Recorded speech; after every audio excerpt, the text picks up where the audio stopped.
Donc pour ce qui concerne nos démarches de reconnaissance juridique, nous utilisons aussi le droit international. Et donc ce qu'il faut savoir, c'est qu'en ce qui concerne les droits des peuples autochtones, il y a eu la convention 169 de l'OIT, mais comme la France n'a pas signé cette convention, donc nous on ne se réfère pas à cette référence juridique. Donc on se base sur la déclaration de droits des peuples autochtones qui a été adoptée le 13 septembre 2007 par l'Assemblée générale des Nations unies, ainsi que le document final qui a été adopté le 22 septembre 2014 par l'Assemblée générale.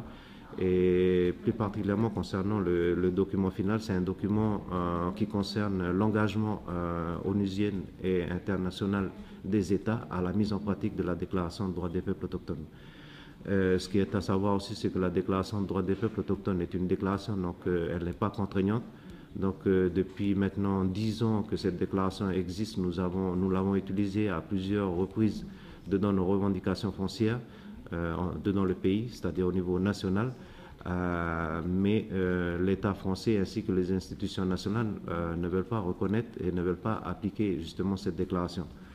Donc à partir de 2013, nous avons développé une stratégie internationale sur la base de comment faire pour que la Déclaration des droits des peuples autochtones soit mise en pratique au niveau national.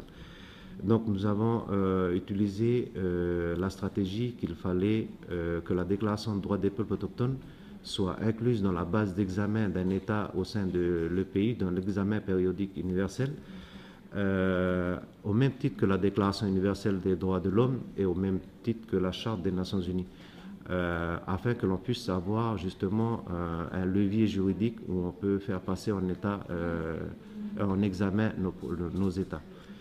Donc, en 2013, nous avions fait cette recommandation au mécanisme d'experts qui a été adoptée à la fin du mécanisme pour envoyer au Conseil des droits de l'homme pour étude et examen et approbation.